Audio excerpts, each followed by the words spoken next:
I forgot to go live, didn't I, guys? I started the broadcast and I forgot to go live.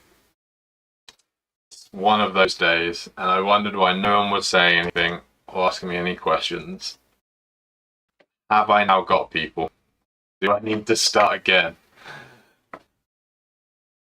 Anyone?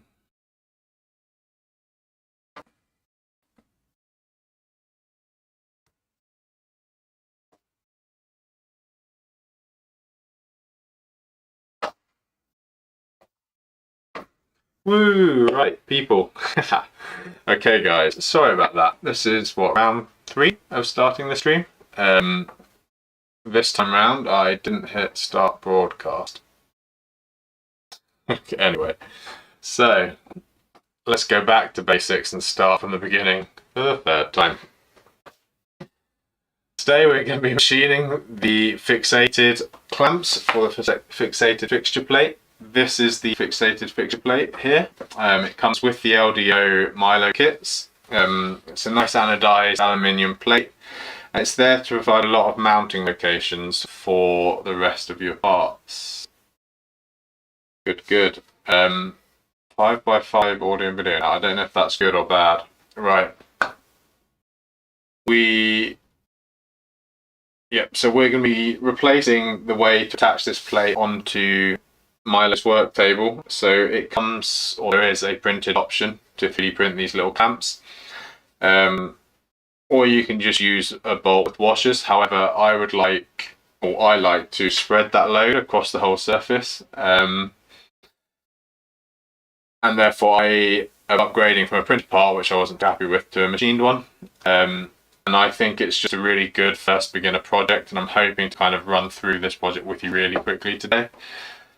Due to the issues with the stream, we might not get as far as I hope, but we really should, if probing's working and everything else is working, we should be able to get through this part today.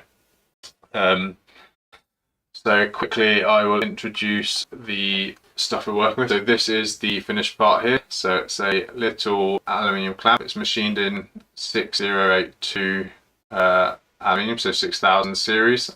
You want to be picking a 6,000 or 7,000 series aluminium. It's going to make your life quite a lot easier from a machining perspective. As I was talking to myself, I was just going through this. So this is the stock material that I've bought. So I've bought 10mm by 20mm extruded bar stock in 6082.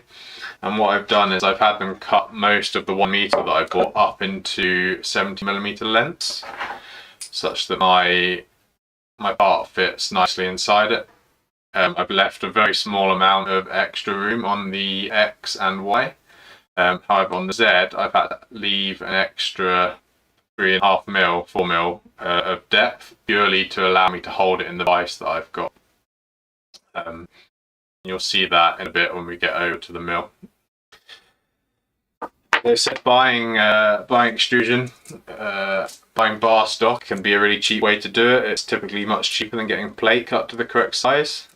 So take a look if you're looking for parts, and given the size of Milo, most of what you want to do will probably fit within a standard bit of bar stock size, which helps. The exception might be, for example, if you were doing your own Z plate or XY plate, you'd probably be looking at some cast aluminium tooling plate for those.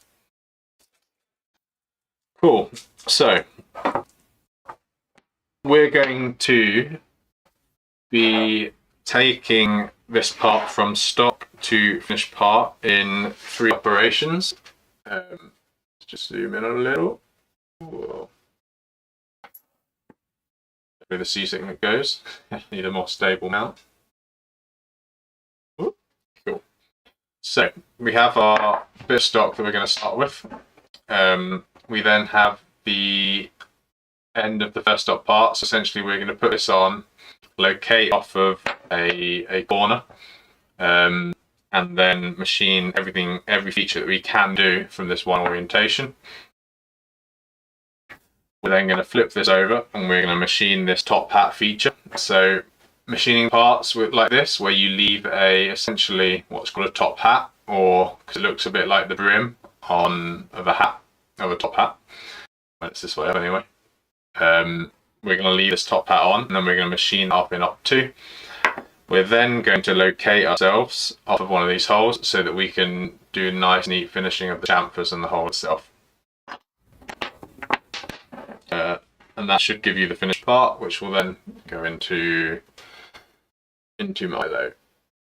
Whoa. Cool. So, I'm going to take this opportunity to introduce some of you to Fusion 360's cam. I did learn whilst you weren't here that the share screen doesn't like the windows in Fusion too much, so bear with me because we're going to jump into a bit of a time warp now, whereby you see everything on my actual screen because it's the only way I could get the boxes to show. So here's the part that we've got in Fusion. It has been modelled upside down because that was the way my brain was thinking about it, but it doesn't really matter. We deal with orientation in the next step. You can see all the same features I was talking about earlier here. We've got the main sort of body, the through holes where we're going to bolt this down onto the table, and then we've got the slotted section, which essentially goes into the fixture plate and holds it all in place. We've then got chamfers and all the edges just to make it look nice and not have sharp edges. So we are going to be using Fusion 360's manufacturing workspace. A lot of people within the project, it's their preferred CAM package. There are other options, but that's where we're going to start. So we already spoke about this. We are going to be doing first operation this way up. And the first thing we're going to need to do is create some a setup. Now, when you create a setup, you just double click up there to do one, and you'll want a setup for each new sort of operational configuration where you essentially lose your reference point for your machining. So you can imagine if we are machining all this material away and then we turn it upside down, we don't necessarily trust anymore where that reference point is. And therefore we need to do another operation and reference it. And in fact, the fact that we rotated it means we definitely do. There's two options in a row later that are the same orientation, but we do need we lose our reference point, so we take that big square off and we want to locate on holes. Do I have to buy a vise to make this, or can I do it fixated out of the box? I think you would probably struggle to do this with just fixated out of the box. Certainly doing it the way I'm doing it with the top hat method, you need some way to hold the stock like that. If you bought a larger bit of stock that you could clamp down around the part, you could possibly do this without fixated, but you'd need to 3D print some clamps and stuff. On that note, it's worth saying, once you bought the mill, it kind of isn't the end of the story. You do expect to have to buy accessories, and I know it comes with a starter kit with the 1, 2, 3 blocks and so forth. But really, when you're using a mill, you're going to start to need quite a few extras, dial indicators, extra collets in the various other sizes than the starter set. Unlike 3D printing, once you have the printer, it's not just add filament. There is quite a lot to spend in tooling and a lot to know about the tooling as well. So you have to learn the machine and all of the accessories, unfortunately. It's all fun and games. Right, so jumping into Fusion again then. So we are going to just cancel that extra step I made because I've got it all set up already. So let's just think about it. So the first thing you need to do when you do your setup is you need to make sure you're in operation type of milling. on Milo anyway. If you're using a water jet cutter or a 3D printer or something, you can use the other modes, but for now we'll be doing milling. And then we need to think about the orientation of our work coordinate system. So this is a good time to say that when you're doing machining rather than 3D printing, everything is in a relative coordinate space. So for example, if my machine coordinate 0, 0, 0 is over here, let's just say, and this part's here, on a 3D printer you typically always work off this 0, 0, 0 coordinate system, and all of your other G-code would reference that. But when you're machining, what you tend to do, because this part won't always be in the same place and it matters where it is we reference off of this part itself. So we would set up a work coordinate system, for example, in this front corner, and then all of our G-code will have movement coordinates referencing that location. And we normally use what's called G54 as the first work coordinate system, and that's the one we're going to be using today. And we're going to set it up to come off the corner of our piece of material. So if we look at the mill, I've already got a vise in there, and I've got the stock set up, and you can see that it is running along the x-axis there. So we're going to set up in Fusion so that that orientation matches with how we've got it set up in the mill. And as you look at that, I've kind of already done it. So when you come into the work coordinate system, you're going to get given options to set your orientation. Typically it will come in as model orientation like this, which is often not very helpful. Normally you'll want to use one of these options to select the orientation that you want. My favourite is X and Y axis. However, this particular part doesn't have a single straight edge in the Y axis, which makes selecting that a bit awkward. So we're going to go for Z axis and X axis. As you can see, it's already picked them for me because I have done this before. But what you do is you'd go through and you will select the Z axis. It'll then move to the X, select an X axis, and boom, that's your orientation. Now you need to select an origin on that, and you get a number of selection points. For this particular op, we don't know where the part is going to be inside this stock material yet, so we're just going to be selecting the front left corner on the top, basically as our work coordinate system, as I was just talking about with the 1, 2, 3 block on the example there. So we're going to set that top front corner, and we're going to use stock box point. Sometimes, and we'll do this later, you might want to use a model box point or a selected point on the model itself. So you have different options to select different features. So if you can't select the thing you want to select, it's probably because you've got the wrong one of these selected. Cool. By default, if you have a single body in your part file, it will be selected as the model for machining. If you've got a bit of an assembly, you may need to unselect a few others and then select just the part you want by using that model box.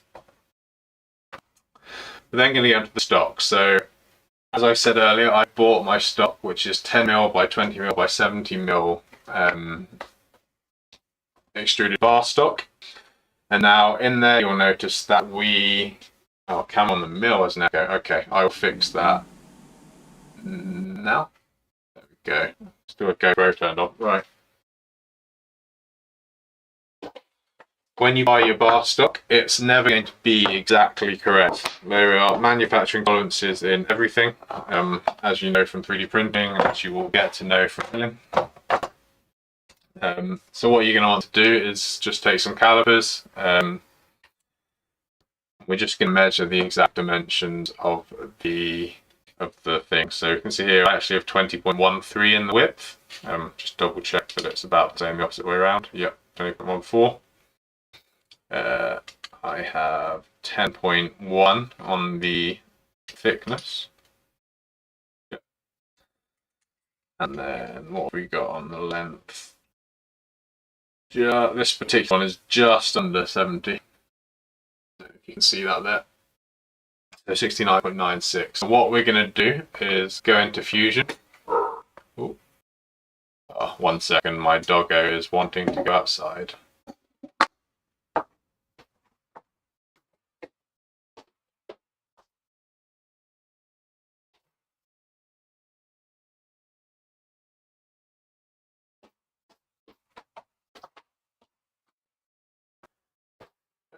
Right, we are going to go into Fusion.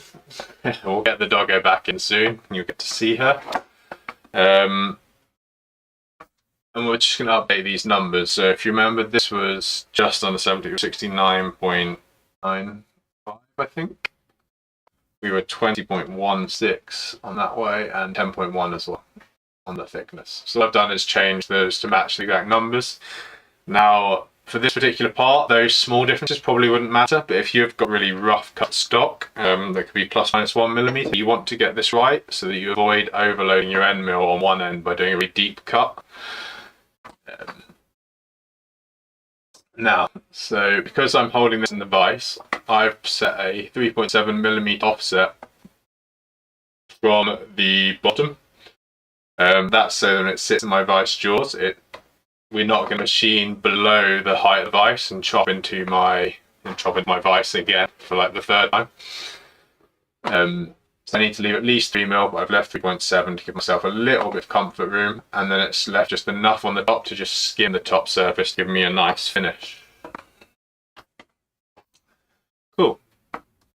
So that's me happy with that as a setup. So we're going to hop in, and well, does anyone have any ideas what they think we should be, what ops we might do? If you guys brainstorm quickly between you, I'm going to go let Doggo back in, and then we'll go say hi to her. But what you're going to be looking at, I'm going to leave you looking at it, is this part. So you want to get to this point. Let's see some brainstorming ideas in chat, and when I come back, we will have a quick Doggo show and tell, and then we'll get stuck into actually making those toolpaths. So hop to Fusion. So you're looking to do the first stop, top down from here. Give me some ideas.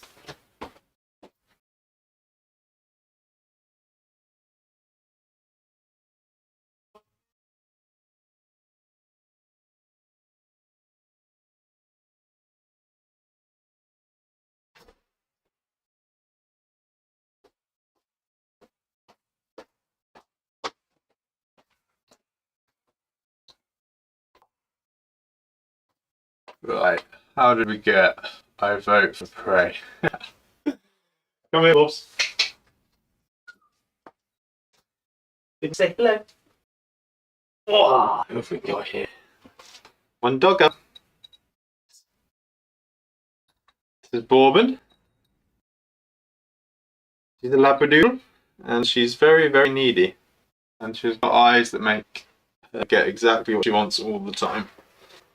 Go out there so you don't get sore ears. She's not allowed in here when we're machining because it will hurt her poor little ears. Right, let's hop back into Fusion and we can go through the ops. Did people have ideas? So, when we're machining on a mill like these, we don't have a super high stiffness. We're not going to hog through it in kind of a traditional machining sense. So what we're going to do is we're going to make good use of adaptive clearing, and what adaptive clearing does, it tries to maintain a constant load on the tool on the end mill by picking pretty weird paths sometimes, but paths that give you that constant load on just the side of the end mill. Now we're going to start this off with 6 mil end mill. One of the reasons for doing that is that we're going to be using 3 of the things that come in the starter toolkit just to get us going. So we're going to be using the 6 mil 6x12 single flute. So what we'll be using for the first op, the shiny boy. This is kind of my go-to. It's got enough size that it's robust, fast, and it keeps, with that big single flute, it keeps chips not welding. We're then going to be using the 2-fluted chamfer mill, which is possibly the best tool in this toolkit because it's way better than any of the other ones that I've been using before. You can't really see that, can you? Anyway. And then we've got a little 3-flute which we need to do the boring operation to open up the holes. So back into Fusion. Okay, so in terms of speeds and feeds, these are always the main question and always the bit that's hardest for people to get set up. What we want to aim for really on here is around 0.05 millimeters of feed per tooth. And this is important because that kind of sets both how much heat you can get out of the aluminium by generating the right size chips, but it also determines to an extent the load, the forces on the tool. Our spindle speed is governed by the speed range that we've got on the spindle. I'm actually going to utilize the max speed here, and a reasonably high cutting feed rate to give me this nice balance. But you can see here, if I drop this to 12,000 RPM, we would get way too high feed per tooth, and this would likely snap or break the end or bog down before the rather than just cut nicely. If we had a higher torque spindle, we could probably get away with that, but not here. Now, in terms of machining speeds, you're going to want to be looking between 500 and 1500, depending on the operation. Generally, things like your plunges, you want to slow right down, go at 500, just so that you don't break things when you do your plunge. Now, on this op, I have no machining boundary. I want to machine everything that this adaptive clearing operation can do. I will have rest machining turned on, which basically means it takes the stock that's left from any previous operations, but as this is the first one, it's just going to use all the stock. Machining heights. So retract height is this very top one. It's where it goes all the way up to, one below that. One below that's the retract height. That's the height it goes up to just when it's getting up and out of the way of everything else. Clearance height goes all the way up there. That's when it's backing all the way up on long moves. It will go up there from start and finishing. You then have top, which is the highest point of the actual machined section that this toolpath is going to do, and then your bottom, which is the lowest machined part of this section. So the top I've set to the stock top height because I want to machine all of that stock away that we've got. So I want to machine right from the top of the stock. And then I've set the bottom height, which I think it will generally default to model bottom here. I've set it to 3.5 millimeters from the bottom, and that means that I cut just deeper than the depth of my part, which means when I cut the top hat off, I'll get a nice clean edge. But it's also giving me that 0.5 millimeter clearance that I need from the top of my vice jaws. Passes.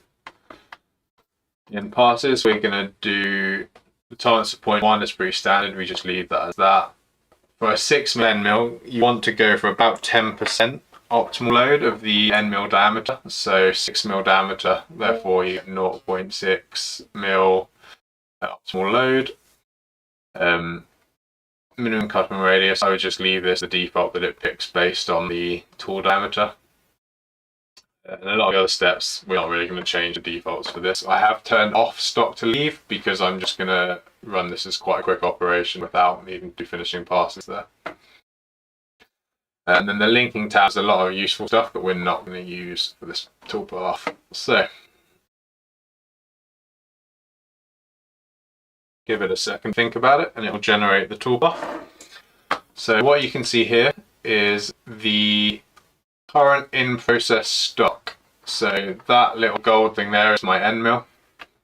The blue lines are the cutting paths, yellow are rapid travels, green are lead-ins or lead-outs, so the moves that engage or disengage from the material itself.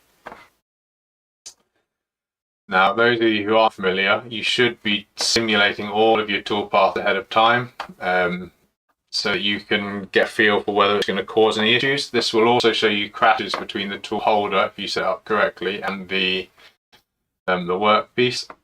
You can see here that it's progressively going to go around the outside and remove the stock. We can speed this up if we want by changing the bar at the bottom. We can slow it down. And then it's going to do the final finishing passes. Right, we are not going to change that. So Because I clicked OK, what it's done over here is it's generated that toolpath, and it's given a little checkbox list there that it's happy with the parameters, the toolpath, and the in-process stock. You notice that because we messed with the setup, all of these other ones are out of date basically, because they need regenerated. Let's have a quick check on the chat. Ooh. While we're doing it, is your tool holder representative? I think the default one in there isn't, but there is an ER20 tool holder that you can just add and use. And I did set that up when I was machining. So I was machining this part recently, which is a 62mm spindle mount. And because of the depth of the cuts coming into this groove, I had to set up the actual tool holder to make sure that it was the right diameter, because I was having to be very close. Pay very close attention to not crashing it into these features as I went and dipped down. So it is worth doing that, particularly when you're starting. On this particular part, you can see there's not really anything for the mill to crash into, so you're pretty safe, unless you've got really tiny short end mills. But for one thing more complicated, it's worth having a look at. Well, it's chilly in here today. Right, no other questions. It's cool. Let's hop back into Fusion. I'm going to quickly rattle through those first stops, and then we're going to try and get it set up on the mill. So back to Fusion.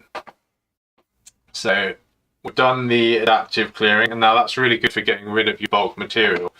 But it does tend to leave like not the best surface finish because of the way it kind of keeps the mill load constant. It doesn't tend to do like a nice contour where it follows the outside edge that you want as your finished surface. So we're now going to do 2 finishing passes just to clean up some of those edges.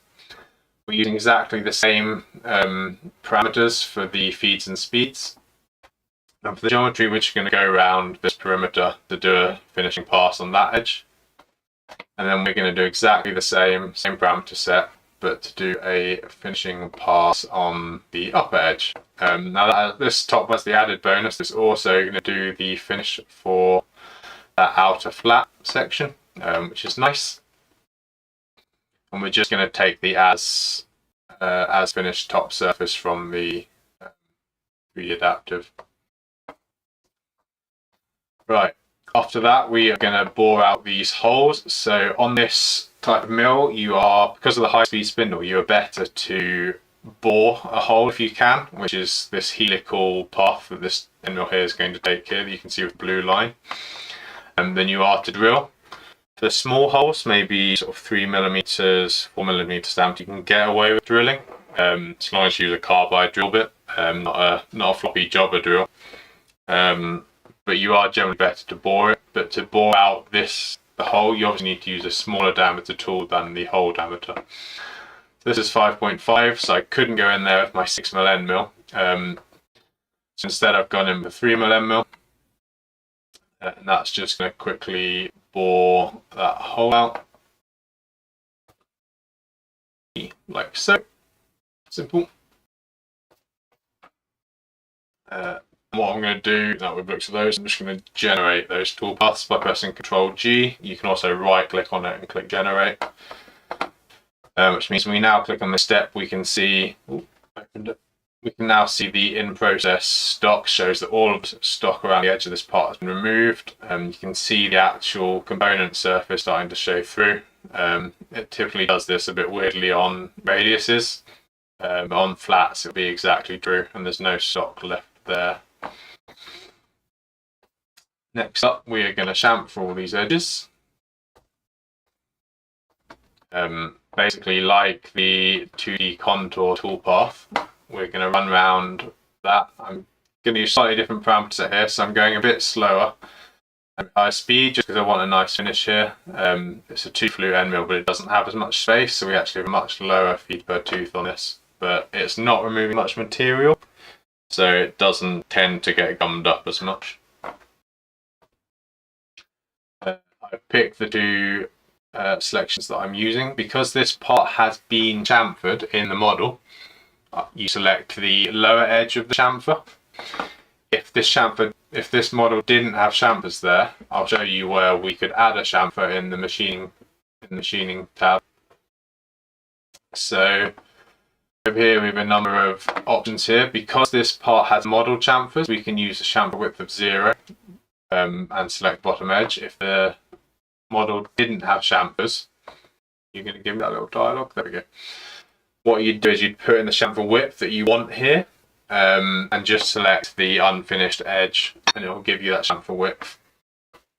Chamfer tip offset is basically how far down that tool do you want to be when you're machining that chamfer, and this is so that you're not using right on the tip of the tool, and you can adjust that to get best performance or to avoid digging into something just under where you're putting the chamfer.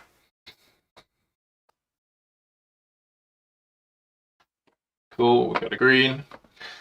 And then I said we don't really drill, but I'm using a drilling operation to achieve the chamfers around these parts, just as a showcase of what you can do with a tool that's big enough. So this 6mm diameter chamfer mill can just plunge into a low depth and just give me the chamfer that I want on those edges. Cool. So what we're going to do is from here we're going to go and do our first bit of milling. So I'm going to post these out one tool at a time at the moment, under the assumption that I'm working in a version of Fusion where I can have tool changes, but if you're in the free version you won't be able to. But what you can do is you can select 3 operations in a row that all use the same tool, and we can right click and post-process those. You guys will be selecting the post-processor for Workholding firmware. I'm using Linux CNC, so the one for me is this EMC, Enhanced Machine Controller. I'm just going to call it Fixated 1001 because it's my first operation for this thing. And I'm just going to save it to my downloads folder. And I'm going to overwrite the old one. Now, what I'm going to do, I should already have VNC open. I don't. It's gone.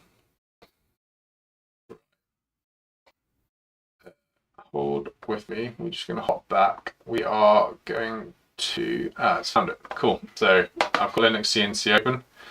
What I'm going to do is transfer the file over. Because I'm on Linux CNC, I can just send it over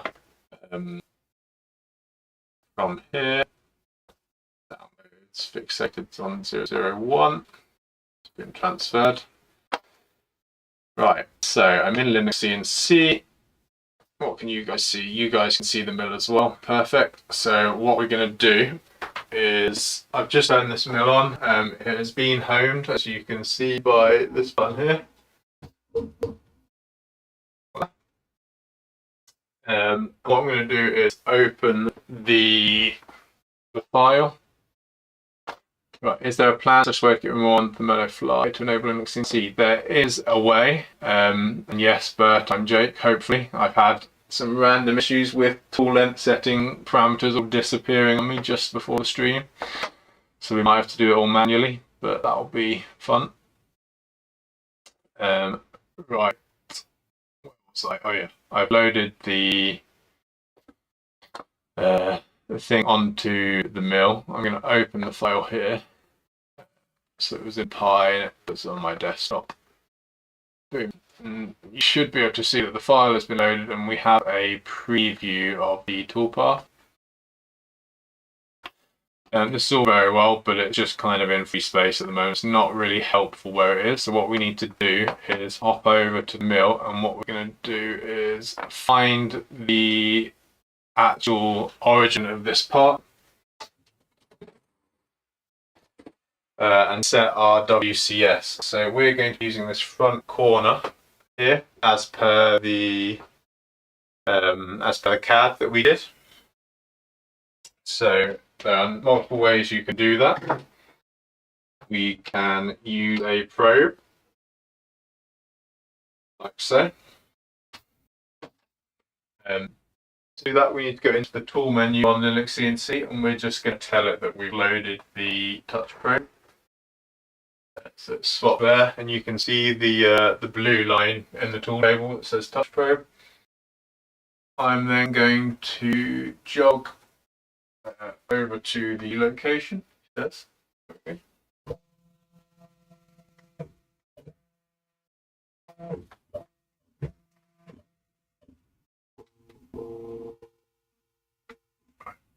bit slower now, a little bit close. And if you're using a touch probe like this, you basically get yourself over the corner that you're considering probing, like so. And on Linux CNC, you just hit probing like this, and it will go away and probe that corner. The probe doesn't detect it's loaded at the moment. You just have to manually do it. But if you do any moves, there's a bunch of settings and parameters that kind of protect probe moves if you don't have it loaded. Like they'll only move so much distance. And you can see that it has probed and given me this corner. It's then retracted a few millimeters above. So my work coordinate system now says I'm at 0, 0, X and Y, and 3 millimeters in Z, which makes sense because my X and Y are just above the corner of the part. And you might be able to see that that probe tip is just 3 millimeters above the surface. Right, now what we're going to do is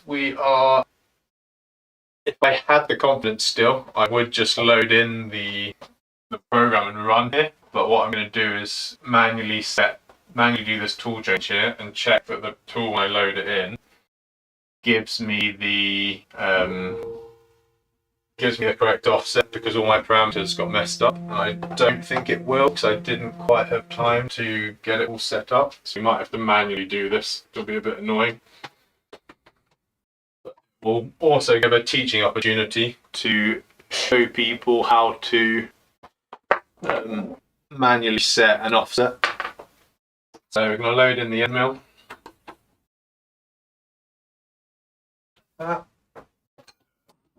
This is ER20, so it's the whopping great big spanner.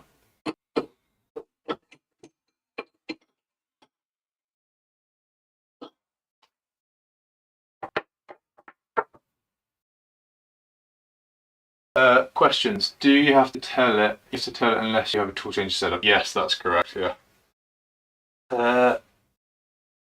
Do I have to activate the probe, or does it detect that it's loaded? No, I have to tell it that it's loaded, unfortunately. Right.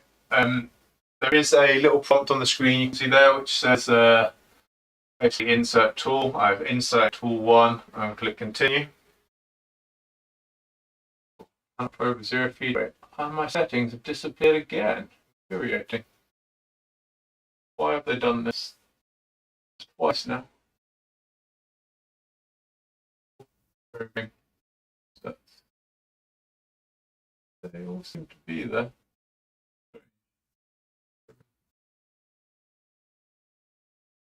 Oh, okay. I missed a button. Okay, let's try that again. Current tool. So it's now going to do a tool length. Yeah, and as I said on the stream, I have no feet. Cool. So that's gone in there. It's updated the tool length and told me it's 24.99 millimeters, which visually looks kind of about right. Now I'm not brave enough, so I'm just going to jog back to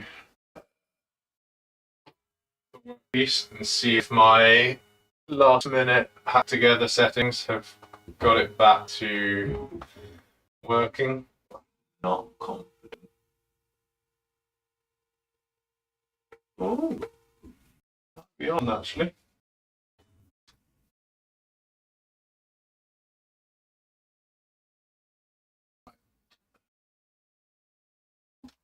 So normally if I was confident again with this, I wouldn't bother with this jogging part here. I'd have just trusted that setup, but because I lost my settings, I'm just going to check now that the things match up. So if you can see the little screen, I'm at 1.5 millimeters above Z. just touching, so it's a little bit off. 0.5 off, so I've just not quite got my setup quite right. So I'm just going to zero the Z there. And set that Z manually there. Cool. Now we have our toolpaths, we have our thing, and then we're going to try and run it. So what I'm going to do, I'm going to close the door. I'm going to leave you guys looking inside the mill, but what I'm going to do is turn off my audio just to save your ears and turn on music for a little while, or at least turn my audio right down while we watch this toolpath. Let's give the music on.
Okay guys, so that is the first operation there that we've just gone through. So we are going to load the toolpath for the next one that we looked at, which is the bore.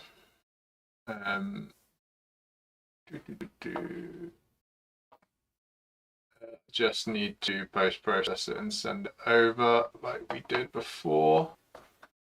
So fixated 002 because it's still in the same orientation. Where am I?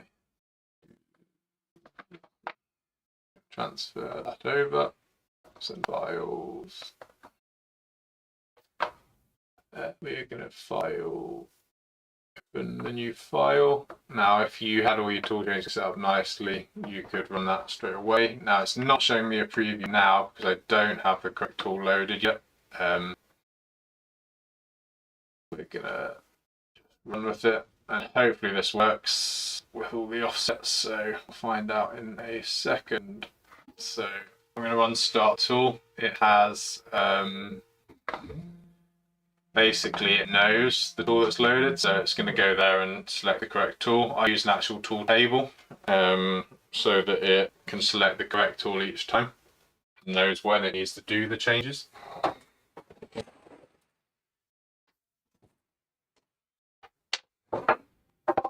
So swap to the other one to see the machining.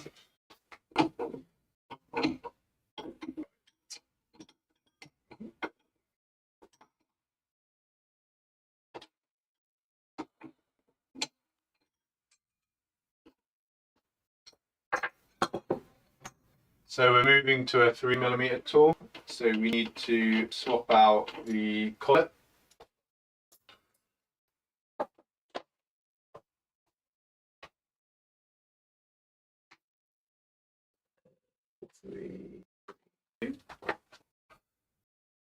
So just going to pop the new collet in. If you've never used one of these before and you're new to CNC machine, this can always be an interesting part. They're kind of like a little spring. There's normally a slightly angled side inside the ER nut. Push it in at that angle and then press and it'll kind of click into place.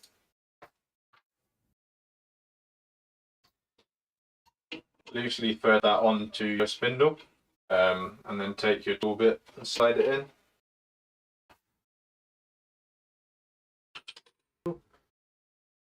You have to screw it a little bit further before I put the tool bit in.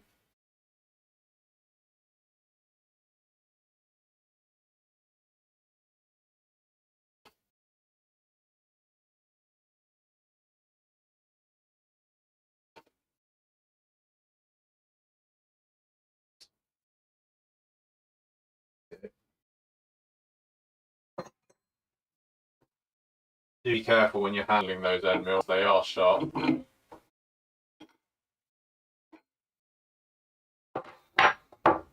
Okay, so I'm going to close the door. We're going to do the boring operation next, and I will start the music again and drop my mic off for that one.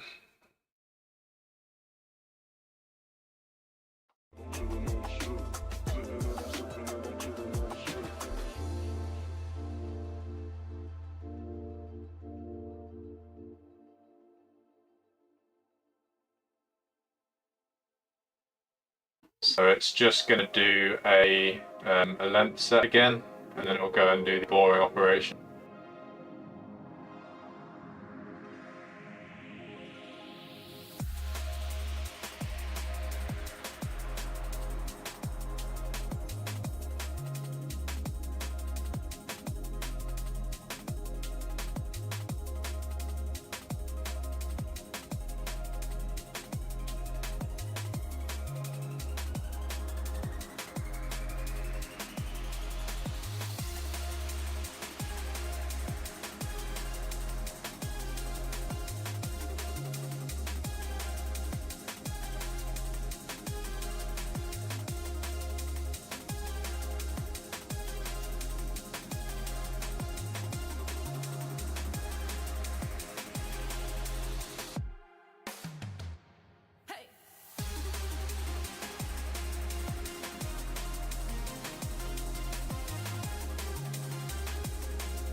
Okay guys, so that's that part finished, and now we're going to come in with the chamfer mill and do the chamfers. So we're just going to do exactly the same again. I'm going to quickly post it from Fusion and call it Fixated 1003 because we're still in the same orientation. Right, transfer that in. Boom.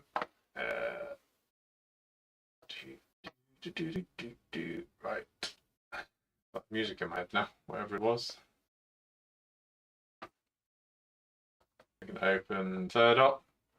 Same processor, same principle again. It's going to show you the ops. The little lines that I keep clearing are the already carried out toolpaths. And we're just going to run it straight up with the probing cycle and the fact that it will go and pick the correct tool. You get all these info boxes here that I need to turn down the verbosity of. It'll tell me the new length and so on. You can see where the mill's moving. So I need to insert tool 3.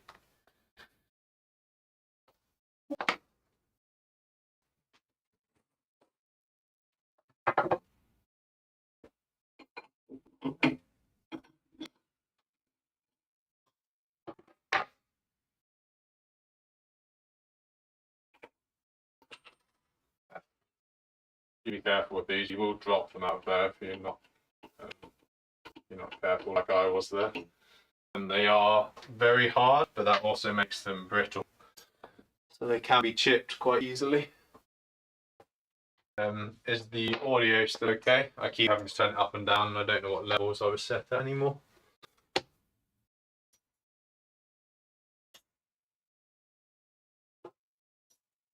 Right, so I've swapped back to the 6mm collet. We're going to pop the chamfer in next.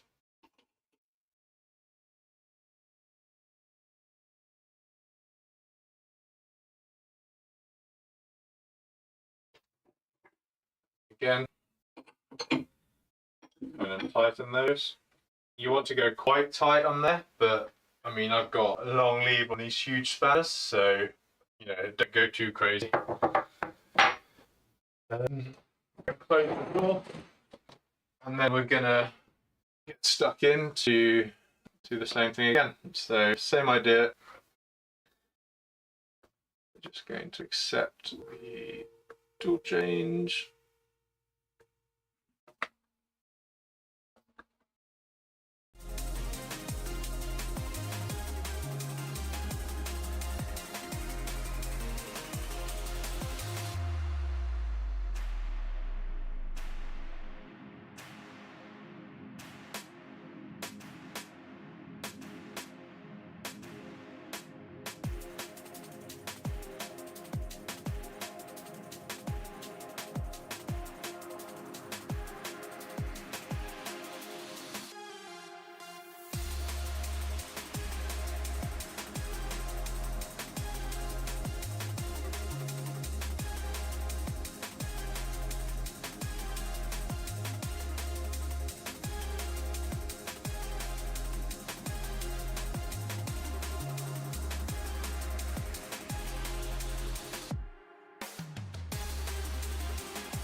Okay, so that is op 1 done. We're just going to jog the mill. So I'm going to swap into manual mode and just jog the part to the front. Oh, that's a bit slow.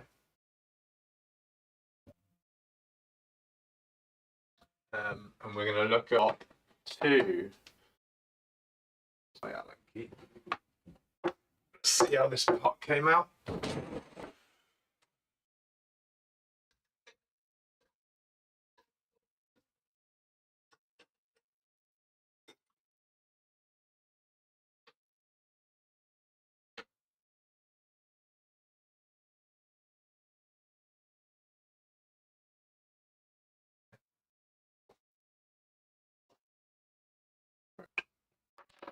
Okay guys, so we come back to over here.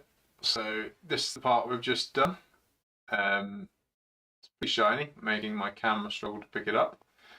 But we've essentially been left with the 3mm top hat, or 3.5mm top hat, and then the component. We've got some nice chamfered edges all the way around. Means no burrs there. Yeah, looking pretty good. So let's hop in Fusion and look at the next operations. So, setup number 2. So this is where we left off. We've got the top at the bottom and the rest of the material up on the top. What we're going to do here is basically cut that top hat off. So we're going to be taking that bottom bit off so it looks a bit like this. In terms of a setup, what we're going to do is set our axis and orientation so that we're the opposite way up. You do that by flipping your axis and selecting like we did in the first time round. And then we're going to use a stopbox point again, but we're going to pick one of the points that was on the bottom last time. Again, we're going to be orientating the length along X in the same way. And then we are going to have rest machining clicked on here so that it knows what stock is left from the previous setups. See how it doesn't fill in this bit down here, it's been removed already. We're then just going to use an adaptive clearing operation again. Same settings as last time. We're just going to run that. In terms of putting it in the mill, I'm going to put it in. I'm going to clamp it just on the lower face in the vise, so that I've got plenty of clearance down to the jaws themselves. So let's hop back into the mill. And please do, if there's any echo on any of the others, let me know. I think I've turned off the extra cams everywhere. So EMC2, I have seen that, but it doesn't. I haven't been able to get it to work nicely for me.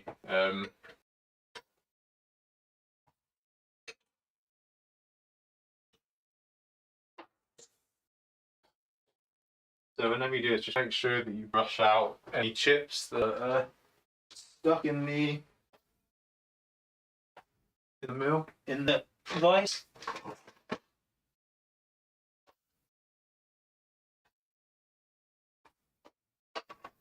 And the last thing you want is a rogue chip giving you like a funny angle here.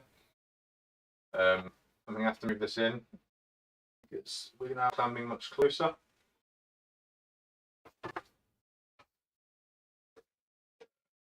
This down.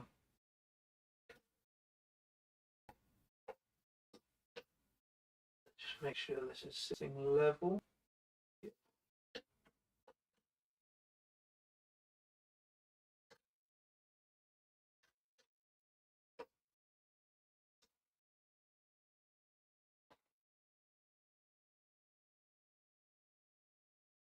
Not quite. Just want to make sure that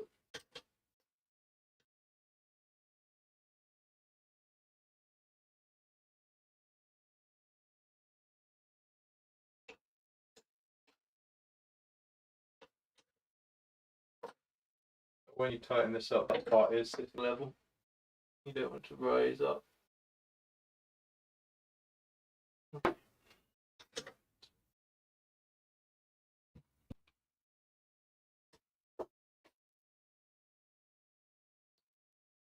Better. Okay.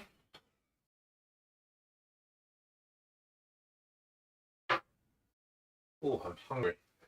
Right, sorry I've been following the chat, guys. It's hard to be in the mill and out of it. So what we're going to do is we're going to load in the probe again to probe our XY. So we're going to go to Tool. So I have a tool number 999, which is my probe number. You can use 0, but I was a bit worried I'd accidentally load that by accident. This way around, I always have to explicitly go to 999, which is very different to the normal tool numbers.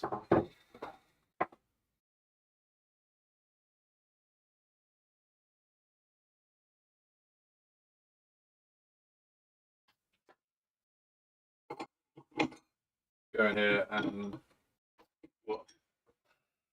put the boat back in.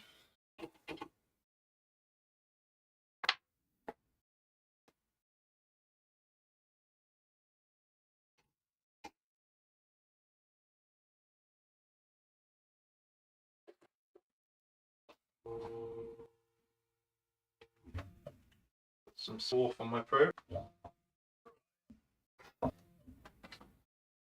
Swap back to the mill. Let's see what we're doing. So we're going to come in here and again, we have the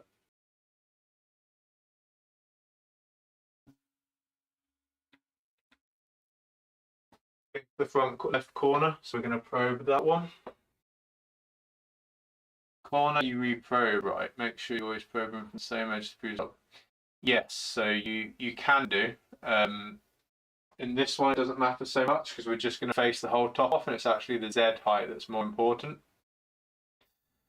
What we're going to do is we're going to reprobe once we've taken the face off, and we're going to. I don't know if that's close enough to the edge. And we're going to use the inner diameter of one of the other parts as the reference point.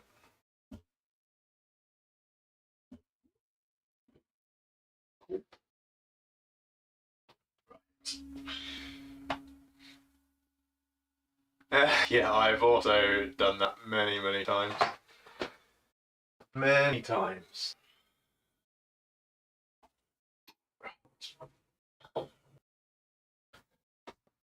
So we're going to be back to the 6mm end mill. Put that in.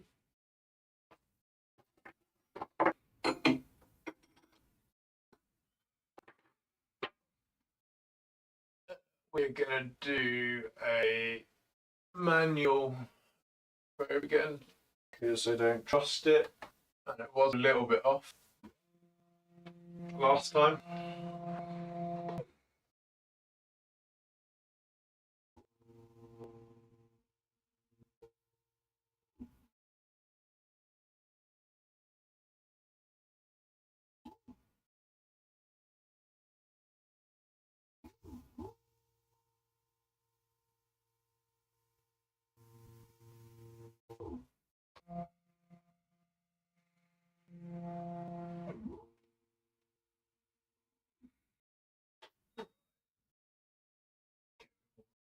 So we're going to jog down. I'm just going to come out and hunt the actual part again. I'm just checking because, like I said, I lost all faith in this earlier.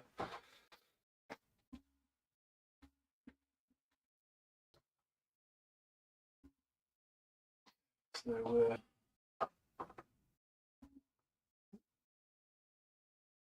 well, it's consistent. We are 0.53 up again. Interesting.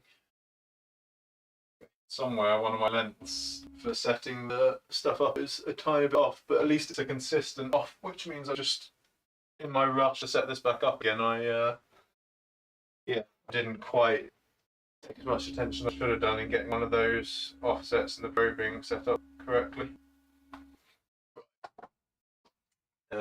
So we're going to post the toolpath from Fusion. I'll swap there and show me doing that just in case you guys forgot. So here it is. We're going to post process. And I'm going to call this 2001 because I'm moving to a completely different op. And I tend to increment through them. You should probably use increments of 10 if you're doing this properly, so that you can add ops in the middle if they change in the future. I'm only doing this for fun, so let's just go with that. Right, let's upload this. Transferred over. Let's go back to the right window. So Linux CNC again. Back to main. And I'm going to load this new toolpath. Cool. Yeah.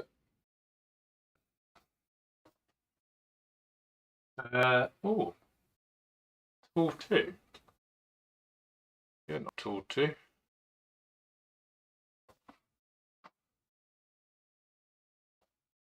Interesting.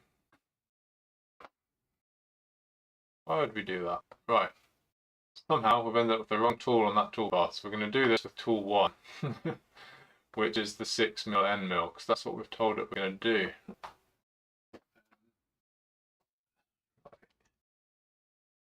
We put our settings back to what they were for the last op.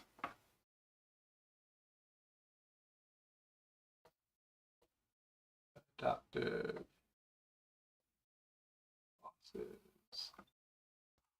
6. 9. Height. Yeah, we're going down to model top, and rest machining is turned on, and we've turned stock to leave off. Okay, so we. Oh yeah, I realise you guys can't see what I'm doing. I'm just quickly going through the toolpaths again because it was loading the wrong one. Sorry, back in Fusion. For some reason, I set this toolpath up as to use a 3mm end mill. Therefore, it can take forever, and I don't quite know why we were doing that. So, optimal load. We also want to turn that maximum roughing distance down to 5, because we're going to do this in one pass. No messing around.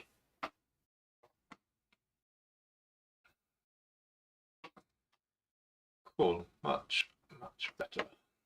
Right, and then we'll post-process this path again. Rename it over the top of the last one.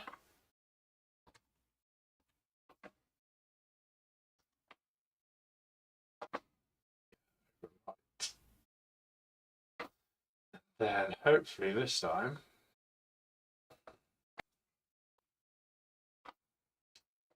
we get the right tool. Voila. Okay, so there's our toolpath. We're going to quickly go to 0.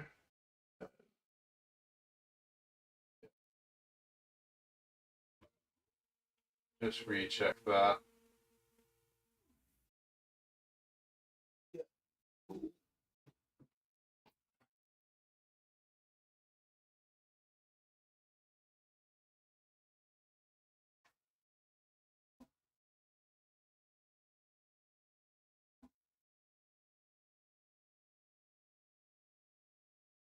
I'm just adjusting this again. What's the issues?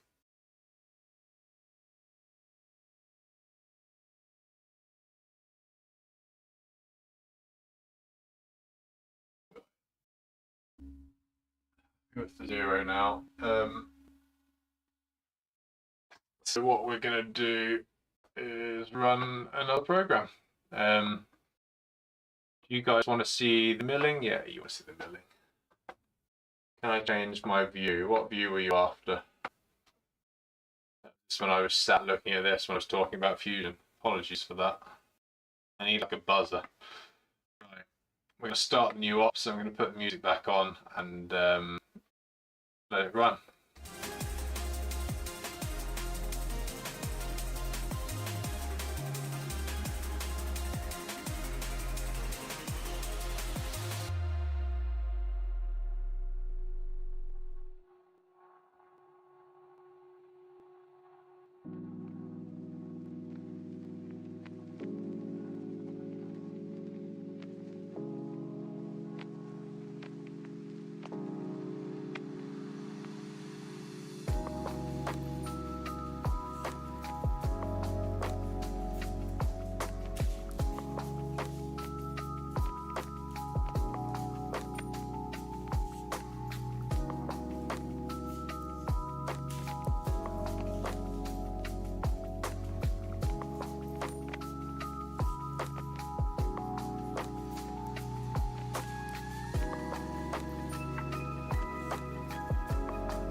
Okay, so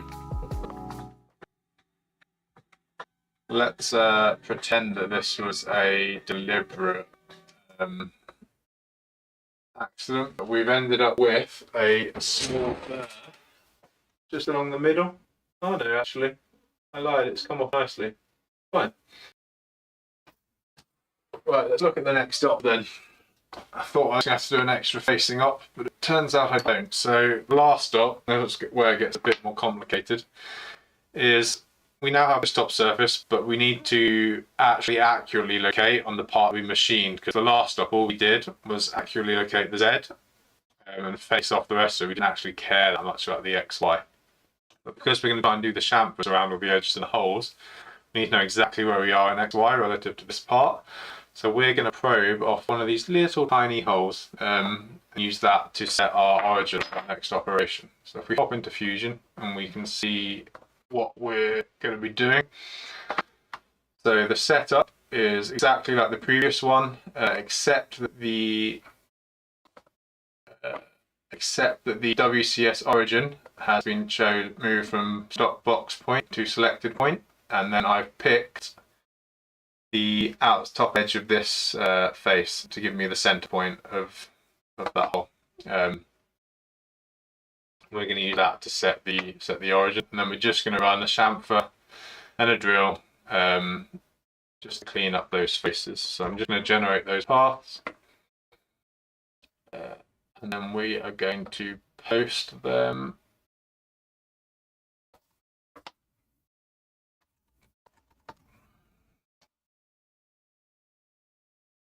Right. We will transfer them to Linux ENC. I really need to set up a shared network drive so they can just all compose straight to a folder that the Pi will see, but I haven't quite been that clever yet. Right. So in Linux ENC, we are now going to be able to open, press the wrong buttons, file. It's going to disappear again because it's the wrong tools loaded. We're going to do some probing next, so let's tell it we're loading the probe tool. And then I'm going to pop the probe in.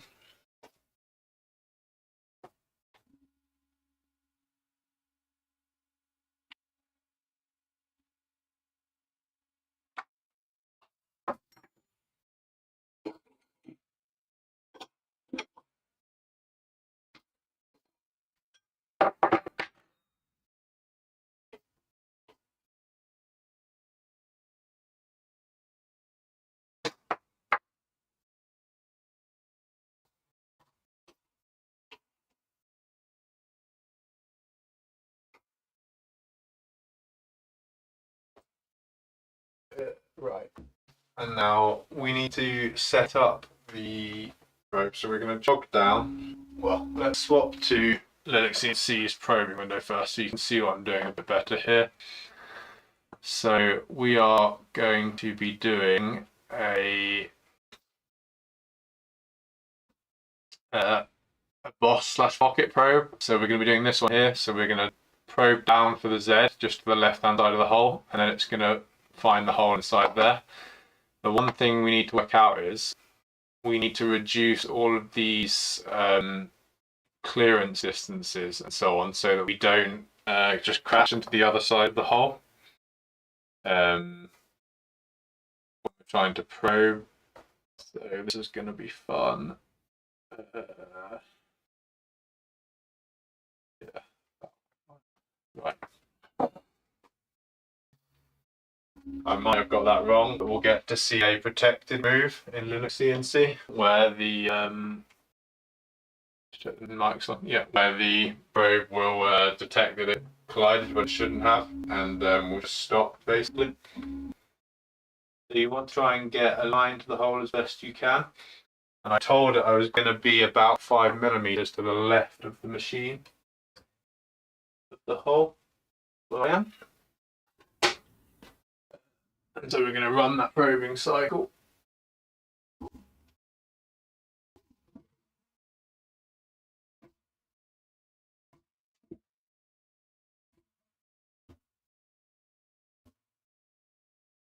So it's just probing on the inside of the hole. It runs this one twice because it essentially probes the first attempt, and then it uses the first attempt to work out approximately where the centre of the hole is, and it then repeats it for the second round using where that approximates the centre of the hole is, because the further you are from the centre of the circle, so if we look here, so the further you are from the centre of the circle, each edge, the bigger your error is. So if you were probing over here and here, you still get the centre approximately, but it redoes the cycle with the first guess, so that you end up probing the actual hole points a bit nicer.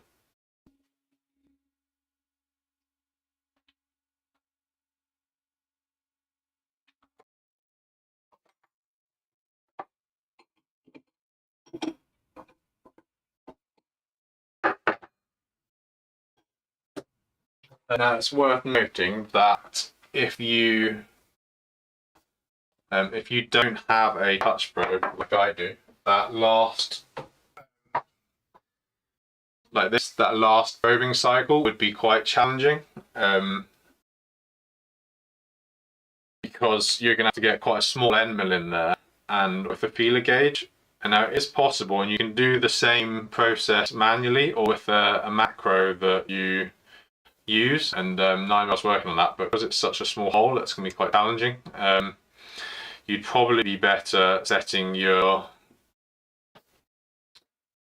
Y off of this edge and your X as a center point between the outside of these two, and then your Z is on the top in the middle. That's probably going to be the easiest way of doing that manually rather than using a probe. Right. We probed. Let's put the 6mm end mill in. You don't need to look at my back. Yeah.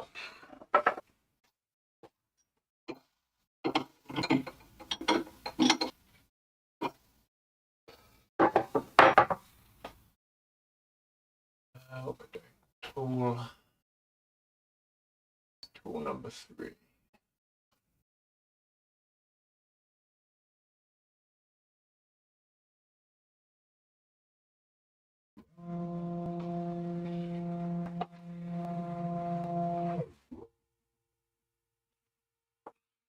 Yeah, the touch probe is 100% worth the money. Makes life so much easier. So much easier. It is, that being said, it's worth trying to do some learning with doing it manually. You get a bigger appreciation for the choices you make on features that you leave and the order that you do things if you have to find those origins in the WCSs manually. But 100% buy a touch probe. I can put a link in the description afterwards. Yeah, it's good. Oh yeah, and definitely get some extra tips. I've bent 2 now. Right. So we're going to jog back to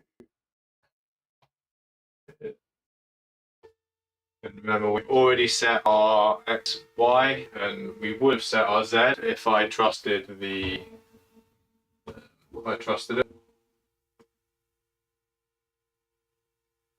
So I'm going to jog pretty close. And then this time I'm actually going to use a small shim. So these actually come with the kit.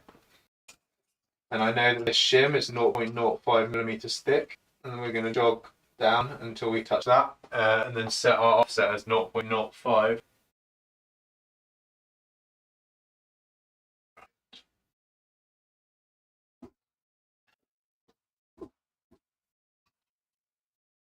Okay.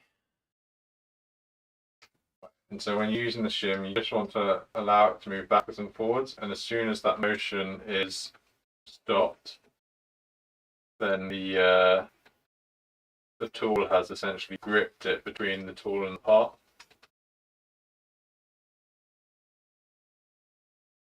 So that there. And then that shim was 0.05, so I'm going to put into the 0 value. I'm going to put 0.05 in rather than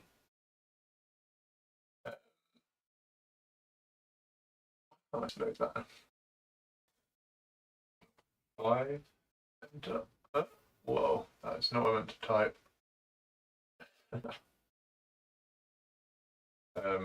Rather than putting 0 in, because I know that I'm 0.05 mil above of it, above the surface.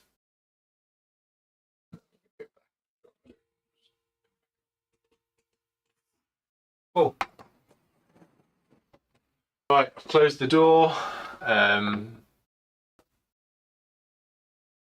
Let's run the last stop. Chamfers are always the scariest because if you're off by a tiny bit, the chamfers show that you're off by a tiny bit. You can normally get away with it elsewhere, but not in a chamfer. Right.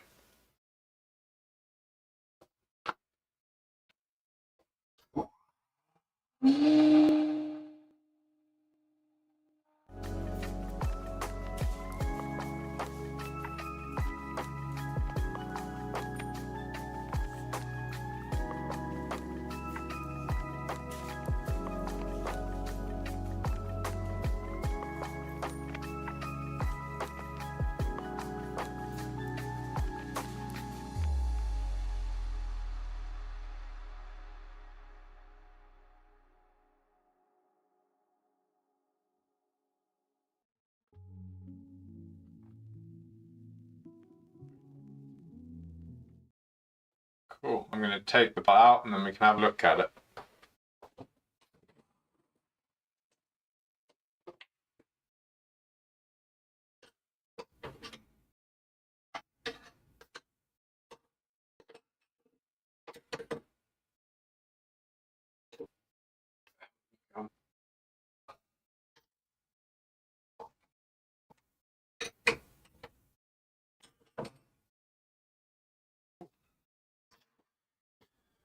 Right, guys, so let's go back here. So that's us done. So we have machined the clamp from start to end. Turned out pretty well. The chamfer was not quite perfect. I think mostly because of the stock offset issues I had throughout that process, just because I lost all my settings. But let's take one of these off here and check the new one fits. If you have a spare input, you could auto trigger the music and audio on your stream on cycle start. That would be a hilarious integration, and I love it. One day I will have time to do that. One day. To be honest, what I should probably have just done is have I've got an old iPad set up. Output. Yeah, spare output. I've got an iPad set up with like a stream deck thing where you can set up automations like that. That's still set up in the office upstairs, and this house is being like all done up, and I just haven't moved anywhere. So we've got 2 of them. We can take some measurements. The one that we've just done today definitely has a slight offset with the chamfer, which is a bit annoying, but otherwise seems to be very similar. It's just a little bit thinner. You can just see where we've had those Z offset issues with that probe. But there you go, it drops in nicely. Yeah. We have my suggested starter part, although what I might do is I might suggest people get slightly thicker stock so that you have a bit more clearance to the vise, which will help. Right, I've watched some Salvan machinists do some live streams and using the NVIDIA broadcast to filter out the noise with his hat, and it works surprisingly well. Yeah, the difference with the hat as well is it's proper enclosure, which does help. But I mean, they are still loud being near them. I think a lapel mic could be helpful as well, and then you got quite targeted audio. And I currently use one shotgun mic above the camera. Right, here guys. There is your first starter project. Now, as I said, I think I'm going to recommend we go for slightly thicker stock here, just to give people more than 0.5mm clearance above their vice jaws. Other than that, I think we've got ourselves an awesome starter part. So, I'm here for a little bit longer, another 10 minutes or so. If anyone's got any questions, now's a good time. I know I wasn't great at answering them during the stream. One thing I will show you is my favourite little contraption. This is the Milo lead screw vacuum adapter. It perfectly fits in the C channel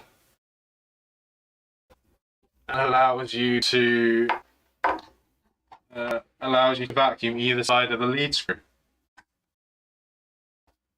Yes, you did miss the stream, unfortunately. Part has been done, machined, and is installed on the LDO Milo. So yeah, we need to post that on Printables. Yeah, it's good. I will do. I will post it. I think I'll probably post the fusion file so that people can just modify the diameters to suit their vacuum. What I'd really like is to work on some covers, but not quite got weight covers sorted yet for this bad boy. I saw a lot of conversation about Linux CNC while I was machining the part. So it is, if you're going to use it, it is a big step up.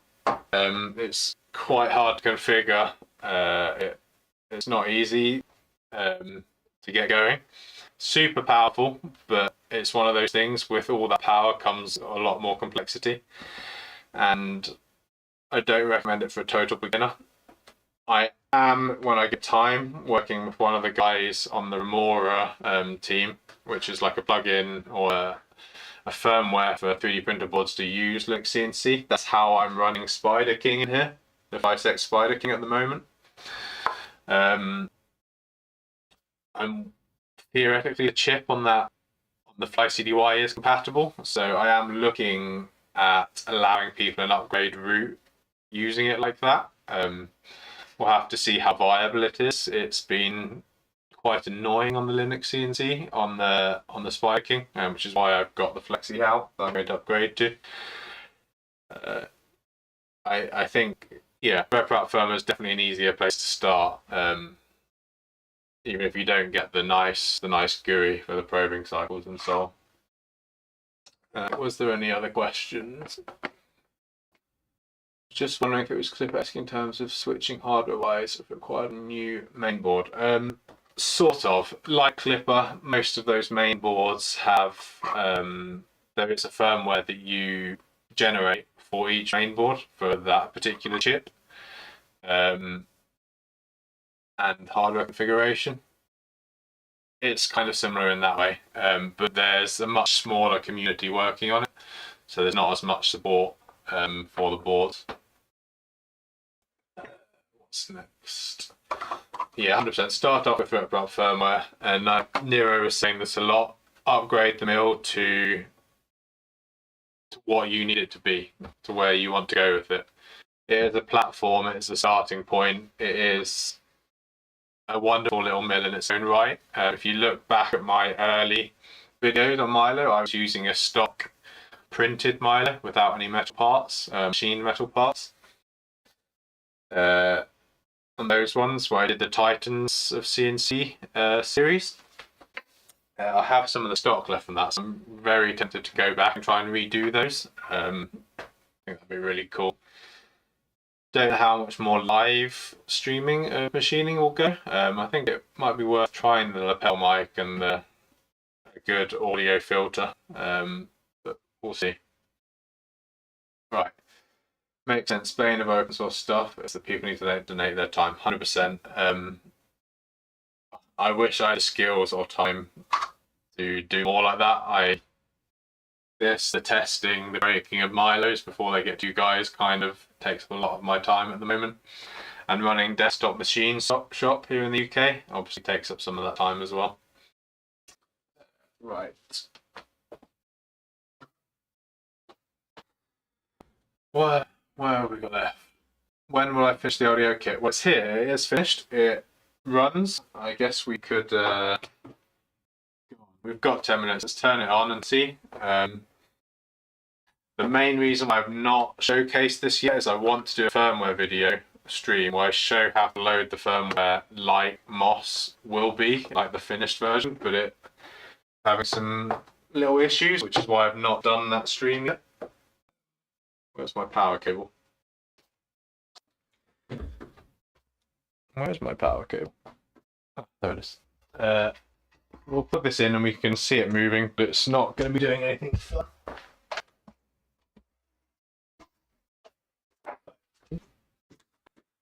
Power.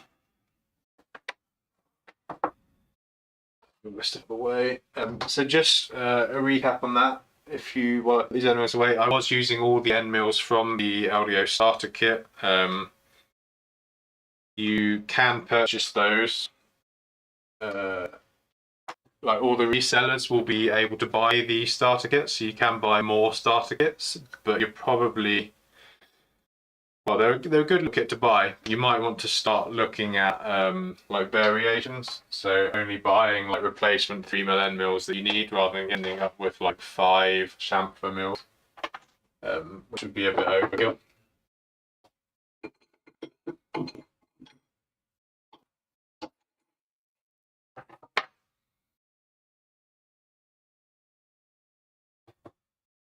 Questions? Wonderful. Any videos on the software? Much appreciated. So check out the Titans and CNC. They're Academy ones. They're pretty good. They're a good starting point.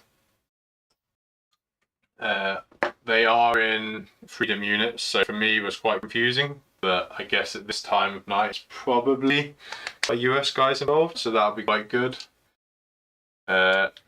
Fusion 360 itself has a bunch of videos, and just check out Fusion 360 cam tutorials. There's so many out there, and then just have a play with it. Once you've done those basics, just pick something that you're thinking about building and play with it in simulation mode. Have a go at making it. It costs you nothing to run that 1,000 times in simulation, so you can get a feel for it. Right, what was the remote control I was using? So it is just a wireless mouse, wireless keyboard. Where did it go? Here it is. It is just a wireless keyboard, nothing fancy at all. Straight off Amazon, just a little USB dongle. Because I'm using Linux CNC, basically this plugs into the Pi. It behaves just like the Pi, like a Raspberry Pi would, so this just acts like a keyboard and mouse basically. And the key bindings for jogging are left, right, up, down, so they're arrow keys, and then page up and page down. And I just picked a wireless keyboard that was small and had those buttons broken out directly, so I didn't have to mess with the default key bindings. I also have the touchscreen up here, so you guys saw me using it on VNC viewer from my PC. Mostly when it's just me using it, I'll do all the operations from this screen up here. I'll just send it over and then use that. All of the programming cycles and stuff you can just press up here. And that's just a HDMI screen with USB touchscreen built into it, which is a really nice functionality for in terms of use case and using it. You don't get tied to the PC then, which is nice. Yeah, right. We wanted to see this Milo do something.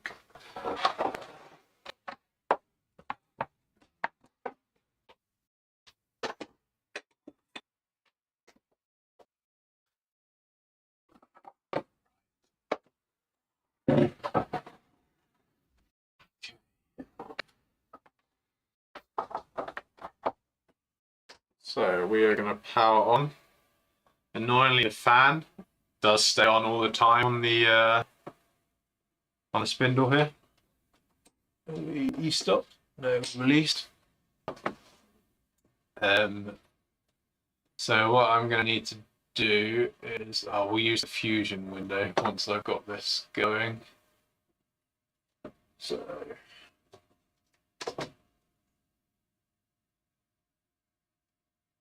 So those of you that are familiar with RepRap firmware, this is all going to look pretty similar.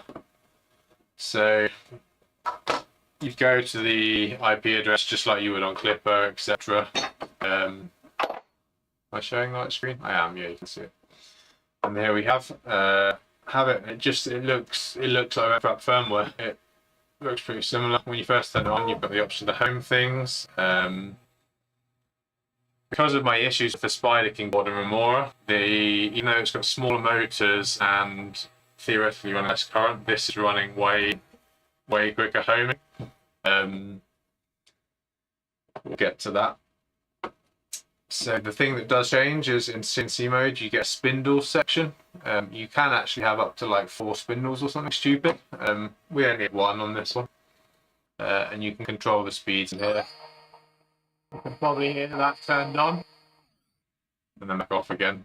I swap the camera. And it looks like wrap firmware. I swap the camera, you can see me jog it around a little bit.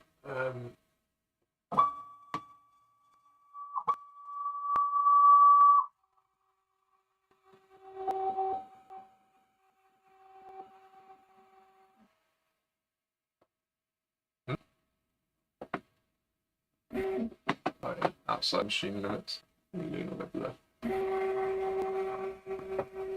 Like I say, we could home all again. Yeah, so the miller's up and running. It's just requiring me wanting to do the firmware in exactly the same way that everyone else will hopefully be doing when they get the kits. We are getting quite close to the landing date on kits for people, so I might have to jump ahead and do that, but that depends on time. Okay, let's start the spindle. You will just hear it, you won't really see it, I don't think.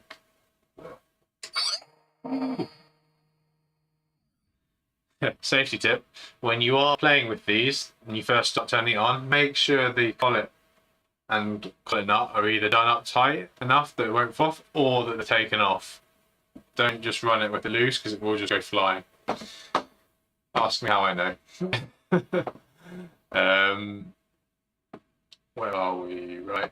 So if I go, what else does show? Oh yes. So a little bit about moss. That's just the stream. So you can see over here we have a bunch of built-in things, and this is kind of a sneak preview of all the options you'll have. So you will have probing routines, including some of the ones that you saw me use. You're guided through it textually rather than visually, like CNC does. You've got a bunch of standard macros for marking, which clearly is not set to the right place on my machine at the moment.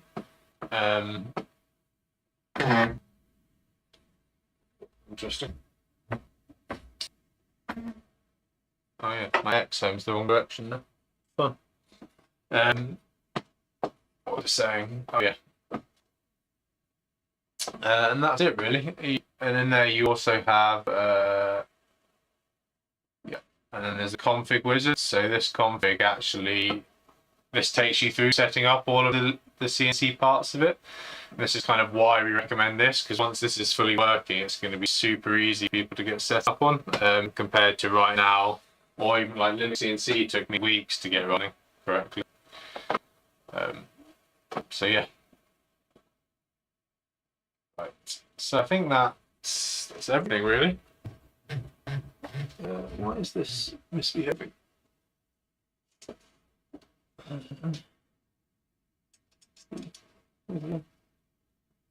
think one of the updates that I've been testing has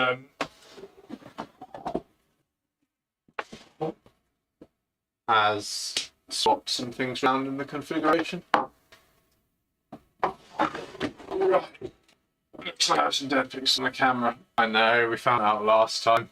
If someone wants to buy me a new camera, you're more than welcome. Whoever it was that had the giant TV always sees it.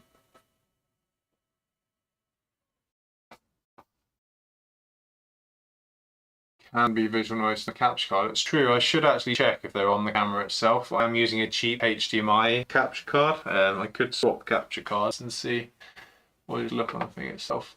When are you publishing the Fixated holder step for us to mill? Probably this week, to be honest. I've milled about 7 or 8 of them now. Pretty happy with it. Like I said, I think I am going to increase the stock thickness. That thin layer at the bottom is kind of asking for people to chop into their vice jaws. It is the amount of clearance I would normally leave for myself, but I'm not sure we should necessarily trust that with people on the first part. I think having maybe having 1 millimeter or 2 millimeters clearance might be wise.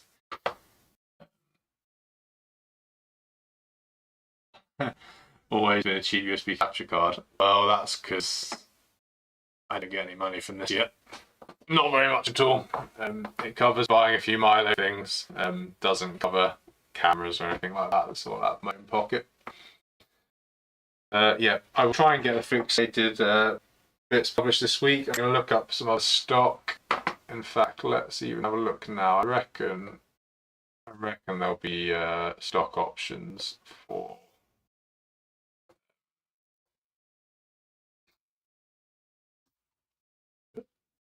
rapid metals. Oh, didn't even click on the right one when I clicked it. Someone's got some good sponsored thing there. deliberately outbidding the people I was actually looking for. So we're gonna try and see if we can get some flat bar, slightly bigger size, just so that we can. Can I get you a metric? So that we can not chomp into jaws too much. So, there you go. 12.7 would be pretty much spot on. Width.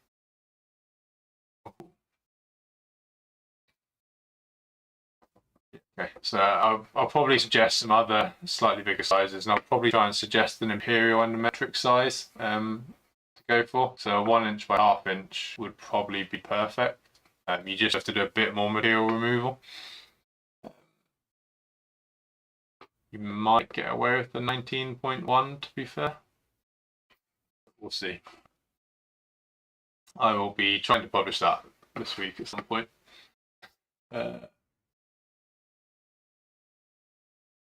eBay is good in the US for small drops. Yeah, definitely. You can go to local scrap suppliers, local stockists, and then you end up with like a random mix of offcuts off the end of like 2 meter long bars that they normally sell, and you can normally get them at a discount rate, which for what we're doing, normally big, useful bits of metal.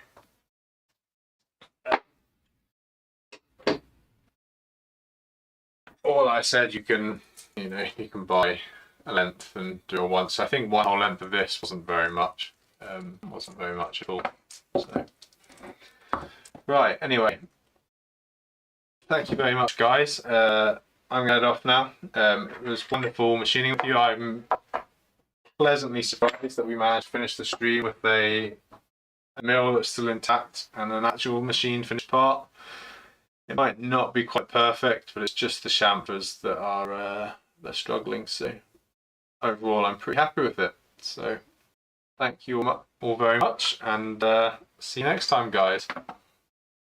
Have a good one.